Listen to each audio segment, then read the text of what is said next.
Aloin eilen illalla miettimään, että saako siellä Napolissa todella parempaa pizzaa kuin esimerkiksi mitä sain Pariisissa. Päätin, että ainoa tapa selvittää tämä on lähteä itse matkaan ja maistaa. Napoli on tunnettu ympäri maailmaa pizzastaan, mutta voiko se todella päihittää parin herkullisen pizzan, mitä mä eilen söin? Siitä syystä puhkasin junamatkaa täältä Parista Napoliin. Matka-aika vähän reilu 3 tuntia.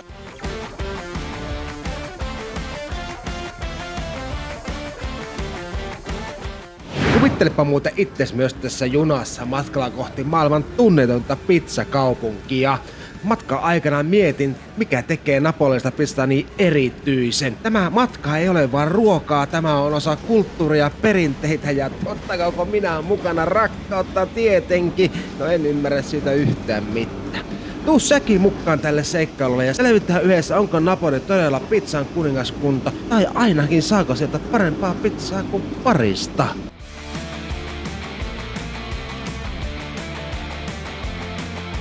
Näin sitä ollaan vaan päässyt tänne Napoliin, jossa asuu noin 1 miljoonaa ihmistä ja koko metropolian alueella 3 miljoonaa ihmistä. Tämä taitaakin olla Italian 3. suurin kaupunki. Kreikkalaiset tähän on aikanaan perustanut ja silloin tämä kaupunki tunnettiin nimellä Neapolis, joka tarkoittaa uusi kaupunki. Eihän tää Napoli ole vaan pizzaa, se on myös vilkkaita markkinoita, historiaa ja nähtävyyksiä ja toki Maradonan muraali on täällä. Joten ennen kuin pääsee pizzan pariin, sukelletaan kaupungin sykkeeseen ja katsotaan mitä kaikkea tämä kiehtova paikka tarjoaa. Tuli ensimmäisenä tänne kalamarkkinoille ja omassa päässäni ajattelin, että tämä on joku kauppahalli, mutta tämähän onkin tämmönen katu, missä myydään toki kalaa, vihanneksia, hedelmiä, leipää, näyttää olevan sukkiakin, eikä tätä vielä vaatteitakin löydy, jos tarvis. Toki tässä on sitten kahviloita myös ja joku pizzeriakin näytti olevan, että ei täältä nälkäisenä tarvitse lähteä, jos ei haluaisi itse ostaa kalaa mukaan lähteä kokkaamaan. Ei tuo todellakaan pitkä katu ollut, missä oli jotain kalaa myynnissä ja noita muita rääsää, sanotaanko vaikka näin. Kävelee todella nopeasti läpi, jos ei ole ostohousut jalassa, eikä mulla ollut ostohousut jalassa tälläkään kertaa. Ensimmäinen vaikutelma tästä paikasta on se, että aika epäsysteinen oloinen ja vähän kaikenlaista porukkaa pyörii ympäriinsä. En mä sano, että tämä tunnisi turvattomalta, mutta esimerkiksi Pari oli paljon siistimpi. Toki täytyy muistaa se, että tämä miljoonakaupunki oli tuossa rautatiaseman lähettyvillä, missä on kasantunut kyllä kaikenlaisia porukoita, joille maistuu viina ja huumeet ja eikä ole kotiakkaa ollenkaan olemassa, niin silloinhan niitä ongelmiakin varmaan tulee. Toki eihän mulla mitään ongelmia ollut. Kattelin vaan ihmeessäni porukkaa. Ja ehkä jo reilua verrataan sen Pariin, kun siellä on niin paljon vähemmän asukkaita. Mutta ensimmäinen vaikutus mulla on se, että Pari oli kivempi kaupunki. Mutta nyt mä tulin vähän syrjempää tuosta rautatieasemalla. Tää rauhoittui saman tien ja tää näyttää paljon kivemmalta. Kyllä tästä vielä hyvä reissu tulee, jos ei nyt ollut hyvä reissu. Eihän meillä mitään hätää ole. Tämähän on sitä matkailun suolaa. Ja sä näet kaikenlaisia erilaisia paikkoja ja näet miten ihmiset asuu ja mitä ne tekee täällä. Nyt seuraavaan kohteeseen. Nyt aletaan lähestyä toista markkinapaikkaa. Katsotaan minkälainen tää on. Vaikka pikkuhiljaa nälkäkin tulee, mutta jotain pitää alkaa syömään jossakin vaiheessa. Tää näyttää olevan tämmönen katu, missä erilaisia tavaroita myynnissä ihan laajasta laittaa. Muitakin ihmisiä on tänne tullut kuin pelkästään minä, että taitaa olla joku muukin turisti ja joku paikallinen. Täällä myös näyttää olevan ravintoloita. Pizzaa ainakin löytyy tuosta ja ihan hyvänäköistä pizzaa vielä olikin. Tuliko kelle yllätyksenä, jos ollaan Napolissa, niin on hyvänäköistä pizzaa. Onhan tässä nyt kävelty jo sen verran, että näin tuossa semmoisen baarin nime, että ei sitä edes ohi voi mennä, niin mennään nyt käymään siellä ottaa vaikka yksi limukka tai vaikka olut. Olen mä nyt sen verran jalkapallo-ihminen, että jos baarin nimi on Maradona, niin kyllähän mä kävelen sisään ja tillaan Coca-Cola. Maistuupa hyvänä, nimittäin noin 3 kilometriä tuli käveltyäkin tuossa, niin kyllä se puskee hiki. Nyt limukka naamareista etettiin ruokapaikkaa ja toki katsotaan tätä markkinakatua vielä hetki.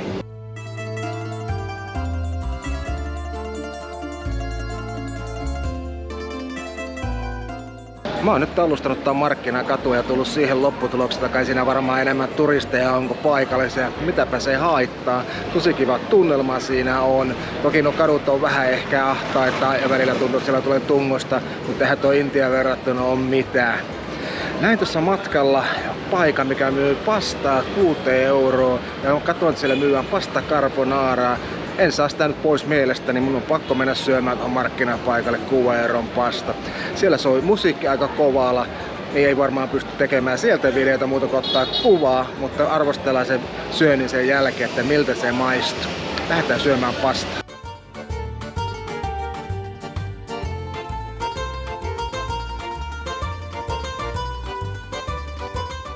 Ei tarvinnut tälläkään kertaa pettyä italialaiseen pastaan, vaikka hinta oli edullinen. Ai että se carbonaran kastike on se vaan niin hyvä, että se on oikein tehty, niin kuin se tuolla mun mielestä oli. Pekoni oli hyvin suolasta, pasta keitetty juuri oikein. Annoskoko oli mun mielestä ihan sopiva. Tällä pärjää ainakin seuraavat 20 minuuttia ennen kuin löytyy joku muu paikka tosta. Markkinathan kohteli oikein hyvin. Siellä olisi vierättänyt tunteja aikaa, kun olisi istunut vaan alas tai seisoskellut ja ottanut jotain ruokaa, pikkusyötävää, vähän juomaa ja katsellut vaikka vaan ihmisten meininkiä, että mitä ne siellä tekee ja kuin ne nauttii tästä elämästä. Mutta mulla nyt on kuitenkin aika lähteä katsomaan, että missä on se Diego Maradona muraali. Tästä on vajaa kilometrin matkaa kävellä sinne. Lähdetään katsoa minkälainen se on. Toivottavasti kiva. Liikenne täällä aika hurjaa välillä.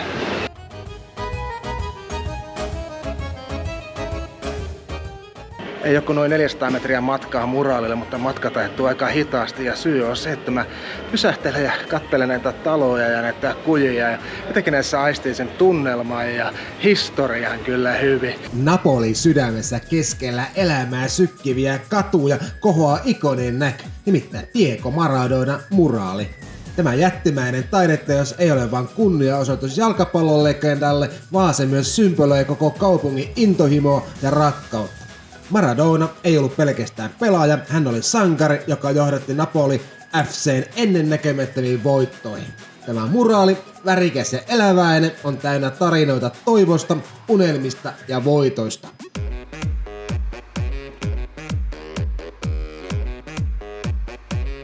Se on paikka, jossa fanit ja turistit kokoontuvat, ottaen kuvia, jättäen tribuutteja tälle ikuiselle jalkapallon jumalalle. Se myös muistuttaa meitä siitä, kuinka yksi ihminen voi muuttaa kaupungin kohtalon ja jäädä ikuisesti sen sydämeen. Se oli todella hieno muraali ja paljon muutakin siinä oli nähtävää. Todella pieni paikka, ei tarvitse kauan aikaa, jos ei jää sitten sinne hypistelemään ja ostoskelemaan jotakin. Siellä oli Maradonan paitaa, kapteenin nauhaa, jalkapalloa ja niin edelleen myynnissä. Hinnatkin näytti olevan 10 euroa paijalle, joku paita 15 euroa, musta ei minkään paha hintastakaan olla. Tiesitkö muuten, että Maradonan fanit on perustanut Paradonia kirkon? Eli on se aika kova juttu ympäri maapalloa ja varsinkin täällä Napolissa. Ai että, tuli ihan hyvä tunnelma käydä siellä. On se Maradona ollut vaan kova kaveri. Nyt mä lähden tallustelemaan tonne Jorpakon juurelle, kattelen siellä hetken merta, etin puisto ja alan kertomaan teille tarinaa napolilaisesta pizzasta.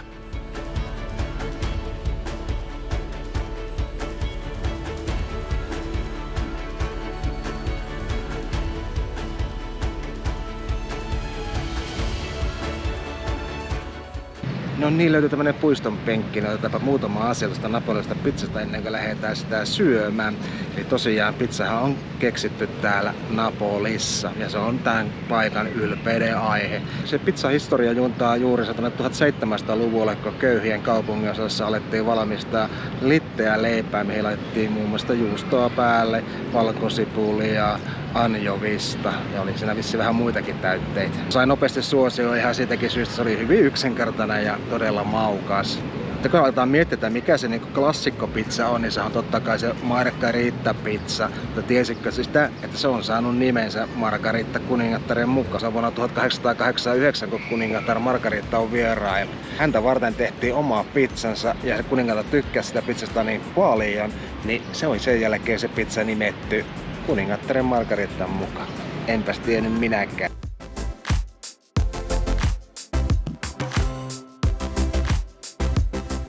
Mä aina mietin, että pizza on pizza, että kaikkihan on suurin piirtein samanlaista. Mutta kun alkaa miettiä tätä napolilaista pizzaa, niin siinä on tietyt asiat, mitkä siinä täytyy olla.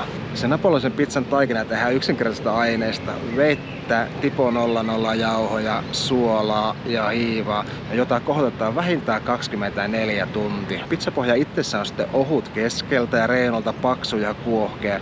Ja se saavutetaan sillä tavalla, että se paistetaan korkeassa lämpötilassa uunissa, yleensä puulämmitteisessä uunissa, 60 vai 90 sekuntia. Ja lämpötila huitelee siellä lähemmältä 500 astetta. Eihän se pelkästään se taikina tai se pohja tuo sitä hyvää makua, vaan siinä olennaisena osana on se tomaattikastike. Ja siinä käytetäänkin tomaatteina San Marzanon tomaatteja, jotka kasvaa tuolla Vesivieksen alueella. Ja ovat tunnettuja makeasta maustaan ja vähäistä happamuudestaan. Ja juusto Ai että juusto. Napolista pizza käytetään usein tuoretta buffalo mozzarella tai fiordi latte mozzarella. Ja Napolissa pizzassa ei ole se juttu, että se laitetaan kaikkia niin paljon päälle vaan mitä löytyy suurin kaapista. Siinä on hyvin yksinkertaisesti aineita päällä. Siinä on salami tai joku prosciutto-kinkku tai jotain vastaavaa, mutta hyvin useasti täytteet on aika minimaalisia siinä. Näillä tiedoilla me lähdetään johonkin pizzapaikkaan, mutta sitä ennen meidän täytyy saada yksi Aperol Spritz. Mun mielestä se ansaitsee. Joku on eri mieltä, niin on eri mieltä.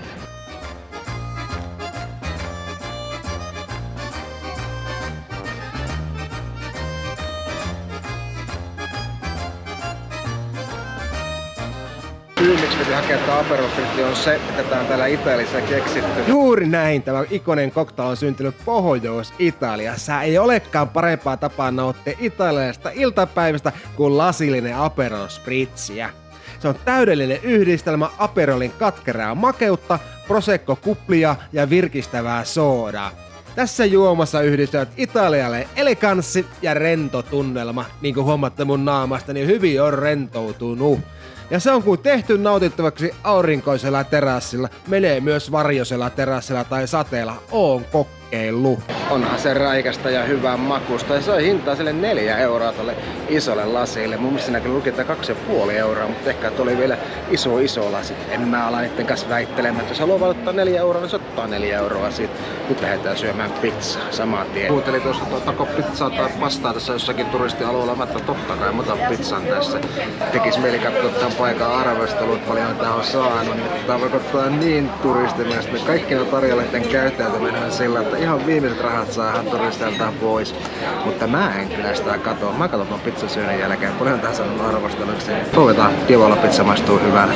Eli mitä meidän nyt pitää muistaa, kun arvioidaan se, onko paljon täytettä siinä, minkälaiset reunat on, onko se kuohkeeta, onko pizza keskeltä ohut. Sitten katsotaan vielä vähän paistopintaa ja totta kai makua. Näillä eväillä me lähdetään tutkimaan Napolissa pizzan salaisuutta. Ja samalla mietitään, onko tämä parempaa pizzaa, mitä siellä parissa oli eilen. Kyllähän tässä selvästi tämmöiset Napolisen pizzat oireet on, että ohut keskeltä ja reunoille tulee tämmönen kuohkeus. Ja tämä pizza tuli todella nopeasti. Tilaukset ehkä muutama minuutti, niin se oli tuossa pöydässä. Hyvin tässä on kyllä juustoa ja toiset tomattikastekki on sitä, mitä pitää olla. Toki maistanko mä sitä, niin se on eri asia. On tässä kyllä todellakin hyvä maku, mutta mä alkoin vertaamaan siihen eilen parin pizzan. Mä en tosiaan sanonut, kumpi näistä oli parempi. Toki täytteekki oli hyvin erilaisia, että ei niitä voi ihan samanlain verratakaan. Mutta on kyllä hyvä makuinen pizza täällä. Kyllähän täällä Napolissa osaa tehdä pizzan tehdä. Virrikuraa mä ootan, paljon tää saanut arvosteluksi. Mä veikkaan jotain 3,5, 3,7. Ihan vaan siitä syystä, kun täällä on niin paljon turisteja, niin tää ei välttämättä kaikkea vaan miellytä. Mutta ainakin tällä hetkellä tuntuu, että kyllä tää lähemmäs 4 menee ainakin. Kyllähän ne osaa pizzan nuo pojat vaan tehdä ja ihan oikein se mun mielestä oli kyllä tehty, mitä napolilaisessa ohjeessa sanotaan. Oliko se parempi pizza kuin se parin pizza eilen? No mun mielestä se ei ollut. Ja siitä mä ehkä vähän yllättynyt, kun kuitenkin täällä se pizza on keksitty. Mutta täytyy nyt sanoa se, että eihän mä voi verrata suoraan niitä pizzoja keskenään, kun siinä oli eri täytteekki. Ja toinen pizzeriassa ehkä oli vähän enemmän perheyrityshenkeä. Tuossa oli ehkä semmoista vähän turistihenkeä, vaan että äkkiä sisään ja äkkiä ulos. Tuossa paikassa palvelu oli aika huono, ikävä kyllä. Eilisessä paikassa palvelu oli semmoista hyvin lämminhenkistä, niin kuin voi odottaakin perheyritykseltä. Toki olihan tää halvempikin, pizza ja olut 12 euroa, 32 senttiä. Ei se kyllä paha hintainen ollut. Hyvän makuinen se todellakin oli, mutta jos pitäisi valita, niin kyllä mä ottaisin sen parin pizza ennemmin kuin tämän paikan pizza. Pitäisi ehkä olla useampi yö Napolissa, niin voisi käydä testaamassa useampaa paikkaa, niin ei olisi vain yhden paikan varassa. Toki parissakin testattiin vain yksi paikka. Katoin myös tuon paikan Google-arvostelut, noin 1200 arvostelua ja olen saanut arvosanaksi 3,9. Mikä on aika lailla varmaan sitä, mitä olisi itsekin tullut antamaan lähemmäs 4. Ei se todellakaan huonoa ollut, älkää ymmärtäkö väärin. Nyt on mun aika kiittää teitä, kun olette kattonut tää Napolin video. Huomenna me lähdetään kohti Berliiniä syömään karrivurstia. Nähdään siellä. Pitäkää itsestä huoli. Kiitos vielä kerran. Moro!